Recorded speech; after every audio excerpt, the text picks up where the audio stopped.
Muito bem, rapaz, é com grande alegria transmitindo aqui para todo o interior da Bahia através de uma rede de emissoras, 30 emissoras, que eu vou conversar com uma das melhores figuras deste país, cientista político, especialista em pesquisas, escritor, empresário e muitas outras coisas. Antônio Lavareda. Lavareda, muito bom dia, tudo bem com você? Bom dia, Mário, é um prazer estar com você, com seus ouvintes hoje. Eu tenho grande admiração por você como comunicador e lhe conheci ainda prefeito de Salvador depois das eleições de 1985. No mesmo ano que Jarbas Vasconcelos foi eleito aí em Recife, você estava ao lado dele. Eu também tenho grandes recordações dessa época e tenho acompanhado aí sua vida brilhante, rapaz. Eu fico muito feliz que você esteja com a gente aqui hoje, viu? Meu amigo... Prazer nosso, Mário. Me diga uma coisa. Muita gente diz que esta eleição presidencial agora será a mais polarizada da história do Brasil. Agora, pelo que pouco eu conheço de história, eu acho que não. Nós já tivemos uma eleição muito mais dura, mais polarizada, que foi quando Lula disputou com Geraldo Alckmin. Você concorda com isso? Exatamente, Mário. Você aponta para um fato que é pouco conhecido, ou pouco lembrado, na verdade. As pessoas costumam dizer que a eleição de 2018, a nossa última, teria sido muito polarizada e preveio uma eleição tão polarizada quanto aquela agora em 2022. Mas, de fato, a eleição, entre as 8 eleições presidenciais da nova República, aquela que foi a mais polarizada eleitoralmente, porque os 2 candidatos que ficaram nas primeiras posições concentraram mais de 90% dos sufrágios válidos, foi a eleição de 2006, travada entre Lula e Geraldo Alckmin, que hoje estão se compondo numa única chapa presidencial. Então, 2022 pode superar, eventualmente, a polarização de 2006, ou pode ficar equivalente a ela. Na nossa última pesquisa do IPESP, Mário, me permita recordar, a pesquisa do final de abril, mês passado, poucos dias atrás, Lula e Bolsonaro juntos concentravam 90% das intenções de voto espontâneas, aquelas intenções de voto mencionadas pelos eleitores sem estímulo de qualquer lista. Então, sinteticamente, você tem razão, nós podemos estar assistindo uma eleição tão polarizada quanto a de 2006. Lavareda, e a terceira via, rapaz, que a gente vê que não está conseguindo ir para lugar nenhum, nem Ciro Gomes, inclusive, que tem batalhado e por enquanto parece que está em terceiro lugar, né, com a saída de Sérgio Moro. O que é que você acha? Você acha que é possível aparecer uma candidatura viável do ponto de vista popular, que chame atenção, que ganhe adesões? Olha, Mário, como você sabe, em política, a palavra impossível nunca é algo aconselhável a ser utilizado por qualquer analista. Então, eu não diria que é impossível, mas também é necessário nós dizermos que é bastante difícil. Nós temos, quando se fala em terceira via, há um problema nessa classificação, porque, de fato, há ofertas de candidatos à centro-esquerda e à centro-direita. Ciro Gomes é a oferta do centro-esquerda, no espectro de centro-esquerda. Seus eleitores, se não houvesse a candidatura do Lula, Ciro hoje estaria muito mais forte do que está. As suas intenções de voto, o seu progresso do ponto de vista das pesquisas está limitado, né, cerceado, engessado ali pela presença de Lula, hegemônico no campo da esquerda, e as candidaturas de centro-direita. As candidaturas de centro-direita, João Dória, Simone Tebet, até outro dia Sérgio Moro, etc. Tal. Essas candidaturas têm suas dificuldades. Sérgio Moro era o principal nome dessa banda do espectro. Com o afastamento dele, Jair Bolsonaro foi beneficiário, como Lula seria se por acaso Ciro se afastasse da refrega, da disputa. Então, há esses dois caminhos de terceira via, ambos com muita dificuldade. E por que ambos com muita dificuldade, Mário? Primeiro fator, o fator que, pela primeira vez, nós temos no Brasil, na Nova República, ou antes da Nova República, nas eleições do pós-guerra, ali entre 1945 e 1964, é a primeira vez que nós temos um presidente em exercício, um incumbente, enfrentando um ex-presidente. Então, Bolsonaro versus Lula. Isso nos ajuda a entender esse volume exponencial, inédito, de intenções de voto espontâneas que os dois concentram hoje. Na última pesquisa do IPESP, que eu relatei há pouco, 38 versus 28, ou seja, intenções de voto expressivas, espontâneas. Isso nunca foi registrado antes, porque, como eu disse, nós nunca tínhamos tido presidente enfrentando um ex-presidente, ambos com imagens muito solidamente enraizadas na mente coletiva da população. Eu estou conversando com um cientista político, diretor do IPESP, escritor, especialista em comportamento eleitoral, Antônio Lavareda. Lavareda, agora, eu estava pensando no seguinte: uma eleição que fique entre Lula e Bolsonaro e Lula, por exemplo, ganhe com uma margem pequena. Nós já assistimos, eu me lembrei, por exemplo, quando Juscelino Kubitschek foi eleito, em 1954, né, 55, ele tomou posse, houve uma tentativa de golpe. O Getúlio Vargas tinha se suicidado, assumiu o vice Café Filho, que teve um problema cardíaco, assume Carlos Luiz, o presidente da Câmara dos Deputados.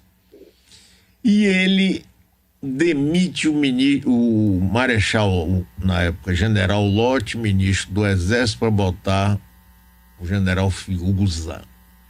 E, orientado pelo Carlos Lacerda e o pessoal mais à direita, diz: não, Juscelino não vai tomar posse porque não teve votos suficientes, não alcançou a maioria, que sempre essa conversa vinha. Não é? E se não fosse a atuação do ministro da Guerra, Lott, Juscelino realmente poderia não ter assumido. Num caso desse acontecendo nessa eleição, você acha que nós teremos turbulências? O que é que você vê assim? Mário, você faz uma boa recapitulação da história. Aquela eleição, naquele período, que foi a nossa quarta república, né? Os brasileiros não têm o hábito de numerar, ou pelo menos de utilizar a numeração das suas repúblicas como os franceses têm. Por exemplo, todo francês sabe que está vivendo a sua quinta república. Os brasileiros não sabem que a nova república é a nossa sexta república. E a quarta república foi a república do pós-guerra até o golpe militar de 1964. Aquela eleição, a eleição disputada em 1955, um ano e meses após o suicídio de Getúlio Vargas, eleito em 1950, naquela eleição nós tivemos a maior fragmentação, ou seja, distribuição de votos entre diversas candidaturas naquele momento. E Juscelino Kubitschek, que se elegeu, o fez com um pouco mais do que 35% dos votos válidos. Lembrando que naquele momento não havia o Instituto do Segundo Turno, e todos os presidentes que se elegeram naquele período tiveram, à exceção de Juscelino Kubitschek, mais de 40% dos votos. Então, o argumento de que Juscelino não tinha tido a maioria absoluta já tinha sido esboçado, Mário, 5 anos atrás, quando a eleição de Getúlio Vargas. Getúlio Vargas também chegou perto, com cerca de 48% dos votos na eleição de 50, mas não teve a maioria dos votos depositados nas urnas naquele turno único de 1950. O único presidente que teve uma maioria, teve 55% dos votos válidos, foi o primeiro presidente daquele período, o general Eurico Gaspar Dutra. Então, quando há aquele intuito de cercear a posse do presidente eleito, naquele momento uma porção expressiva da UDN, como você mencionou, liderado por Carlos Lacerda, abraça um nítido projeto golpista. É importante ser qualificado precisamente como o fato nos demonstra, né? Quando Carlos Lacerda faz isso e a UDN faz isso, é rechaçado por militares legalistas. Pois bem, vamos agora dar um passo adiante para a história, para os dias atuais, e responder diretamente sua questão. Nós temos hoje, Mário, o Instituto do Segundo Turno. Certamente, quando os legisladores pensaram em adotá-lo, pensaram em aumentar bastante o grau de legitimidade da escolha do presidente. Os americanos, por exemplo, não têm segundo turno. Embora seja um sistema partidário, e em alguns momentos há uma triangulação das escolhas. Todos nos lembramos, ou os que nos interessamos por política, nos lembramos, por exemplo, das eleições de 1992, a eleição do Bill Clinton, em que um terceiro candidato, Ross Perot, teve cerca de 17% dos votos dos americanos, mais um turno único, e o Bill Clinton foi eleito, foi ungido presidente. Com o segundo turno, a legitimidade da escolha fica absolutamente clara, salta aos olhos. O presidente, o eleito, teve mais da metade dos votos dos cidadãos do país, dos eleitores que o escolheram. O grau de distância desse 50% para mais, a quanto chega, etc., aí vai variar. Nas eleições de Lula, ele teve mais de 60% dos votos. Na primeira eleição de Dilma Rousseff, ela teve 56% dos votos, na segunda ficou em torno dos 52%, e isso já deu muito barulho, já deu muito ruído.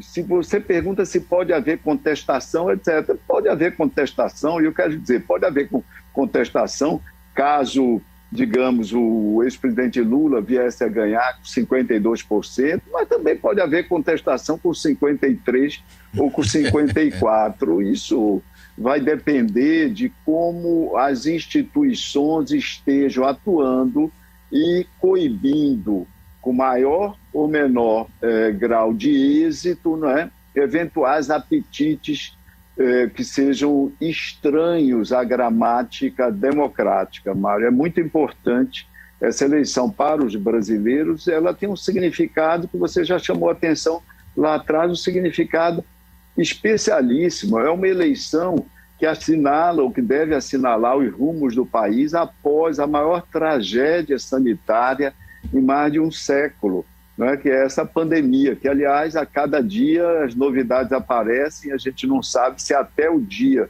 de votarmos, no início de outubro, de fato, a pandemia já terá sido superada.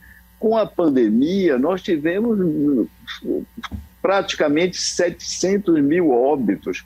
Associado a isso, um baque na economia que penalizou especialmente o emprego dos brasileiros e alguns segmentos da economia que, de fato, ainda estão resfolegando no esforço de recuperação. Ao lado disso, nós tivemos o agravamento da desigualdade social, das desigualdades no plural no Brasil, Mário, com uma outra tragédia que está sendo o alargamento do fosso na escolaridade dos garotos e dos jovens nossos mais pobres e daqueles de classe média e de classes mais altas. Eu estou falando de escola pública e de escola privada. Sim. Não é? Você teve um prejuízo imenso no acesso à educação, não é? Difícil no acesso nas plataformas online por parte de milhões e milhões de garotos e de garotas brasileiros que já tinham uma dificuldade na sua formação educacional e agora viram essas dificuldades agravadas. Pois bem, eu estou falando sinteticamente, podia trazer as questões de meio ambiente e muitas outras que nos afligiram especialmente nesse período. Pois bem,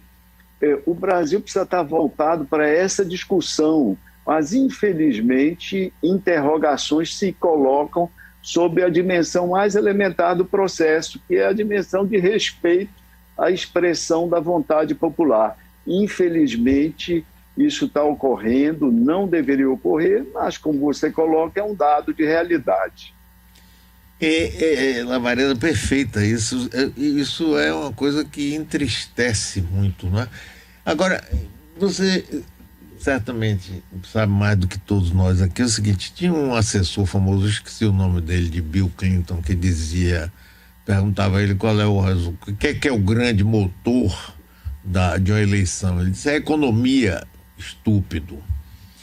Se a gente fosse, nessa eleição, a economia fosse uma coisa importante para o eleitor, Bolsonaro, a essa altura, não teria nenhuma capacidade, no meu entendimento, de estar onde ele está. Porque a gente viu isso que você falou, o fosso aumentando, a miséria, a fome, a inflação, o desemprego, tudo acontecendo. Até o auxílio que ele promete, Auxílio Brasil, engasga aqui, não passa por ali. E, no entanto, isso não tem abalado substancialmente o desejo espontâneo de votar nele. Como é que você vê isso, Lavareda? Olha, Mário, o James Carville, que é o tal assessor que você refere, assessor do Bill Clinton, eu tive a oportunidade de conhecer a ele, a Mary Matali, uma assessora, uma consultora que tinha tem até hoje a mesma profissão dele, mas só que milita no campo oposto, no campo do republicano nos Estados Unidos. Pois bem, quando o Carville chamava atenção para isso na eleição de 1992, ele estava dizendo que era basicamente um truísmo, ou seja, uma verdade tão absoluta que não precisaria ser destacada, mas no caso foi necessário. A economia joga um papel especialíssimo em todas as eleições presidenciais. Não é a mesma coisa para eleições de governadores e de prefeitos, por vários fatores que você conhece muito bem e que aqui nós tomaríamos todo o tempo para discutir. A economia é fundamental. Quando a gente fala em economia, Mário, pode parecer um assunto técnico para as pessoas. Será que as pessoas conhecem de fato os índices? Como é que está o IPCA? Como é que está o PIB? Como é que está a taxa de desemprego, etc? Como é que está a taxa de juros? Mas não, Mário. Economia, para nós que temos essa compreensão, para as pessoas, essa dimensão econômica significa praticamente tudo. Significa o poder aquisitivo, a capacidade que tem de levar comida para casa, de educar melhor os seus filhos, de comprar os livros, o material escolar, de ter uma melhor saúde, eventualmente recorrendo a um plano de saúde, ainda que mais barato seja, para suprir aí, para complementar aí o que é ofertado pelo SUS. Significa a realização de sonhos, a possibilidade de casar eventualmente, a possibilidade de fazer uma festinha de aniversário para o filho, a possibilidade de tirar férias, de fazer uma viagem de avião ou de ônibus para reencontrar amigos e parentes depois da pandemia, etc. e tal. Significa tudo.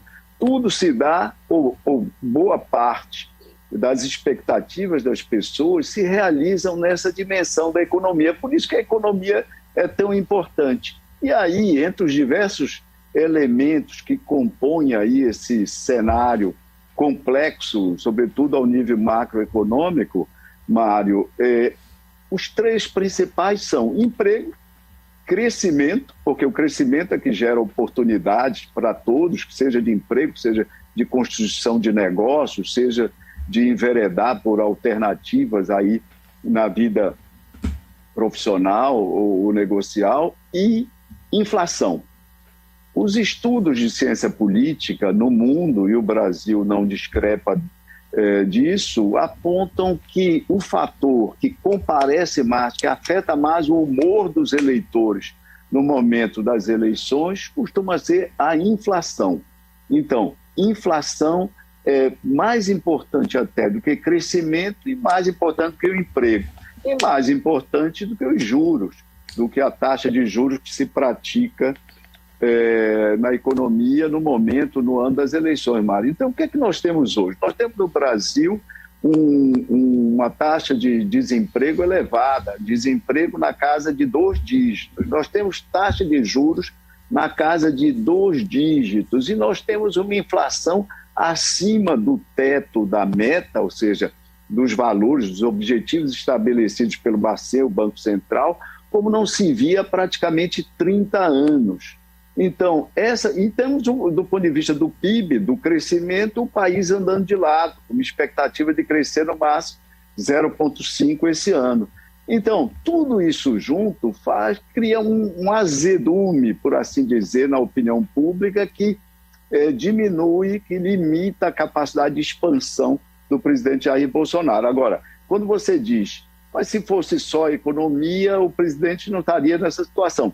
Você tem razão absoluta, porque não é apenas a economia é o principal, como o Carvalho apontava, mas junto com isso vem os outros fatores. O presidente Jair Bolsonaro, Mário, teve 49.276.000 votos no primeiro turno do ano passado, depois teve mais, chegou a 57.715, quase 58 milhões de votos no segundo turno.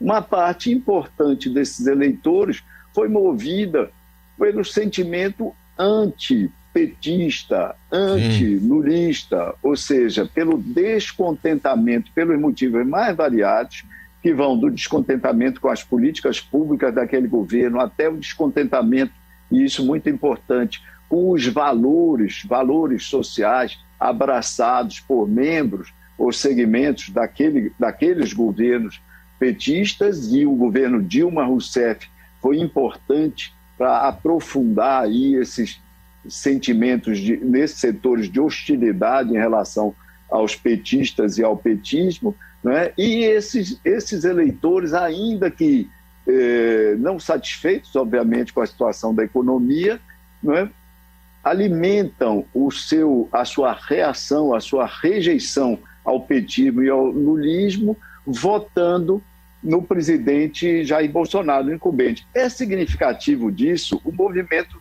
recente, o movimento que nós tivemos nas últimas semanas, nos 2 últimos meses, Mário, o movimento das pesquisas. Qual foi esse movimento?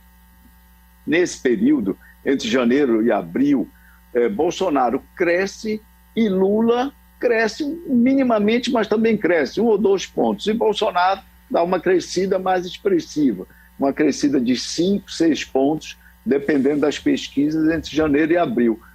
E o que é que ocorreu? Em geral, nós estamos acostumados com o chamado efeito gangorra. Se um candidato cresce, o principal candidato, o outro, o seu adversário, cai, e versa-vice. É isso que é o natural. Mas não.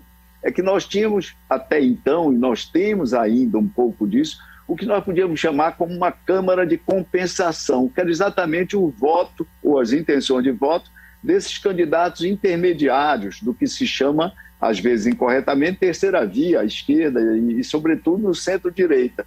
Pois bem, Bolsonaro cresceu por quê?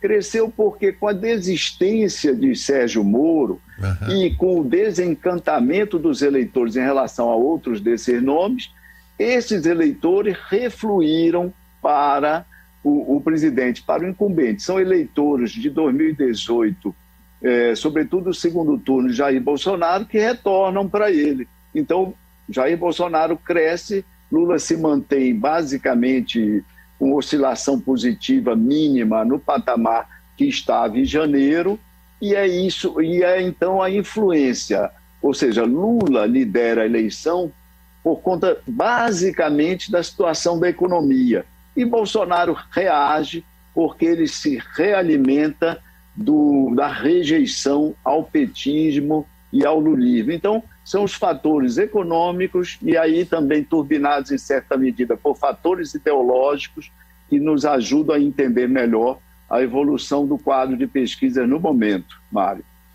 Lavareda, me diga o seguinte: a eleição presidencial, qual o efeito dela nas eleições para os governos estaduais?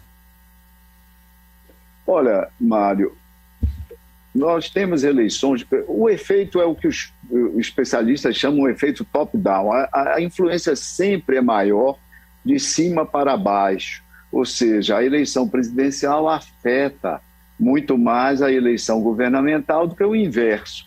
Os candidatos a presidente, eles se preocupam em ter candidatura nos estados, não é exatamente pelo motivo que muitos supõem de que esses candidatos a governador vão carrear grande quantidade de sufrágios para esses candidatos presidenciais, mas é muito mais para se valer da rede e da capilaridade desses candidatos, de candidatos competitivos, para, através dessa logística, fazer fluir sua comunicação, seu esforço de persuasão dos eleitores. Nós tivemos, por exemplo, uma eleição, essa eleição que você mencionou com muita propriedade no início da nossa conversa, uma eleição diferenciada, importante, em 2006, por exemplo, a taxa do que se chama nacionalização, que é exatamente o exercício desse efeito, dessa influência top-down, foi absurda, sobretudo no Nordeste.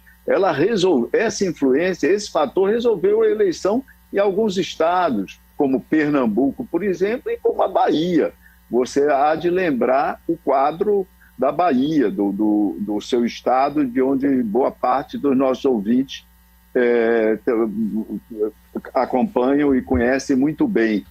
Mas não foi só em Pernambuco, na Bahia, em vários estados esse efeito foi determinante na sorte dos candidatos ao governo do estado. Em 2022, nós podemos ter uma taxa de nacionalização bastante parecida, sobretudo porque isso ocorrerá em função desse grau de polarização.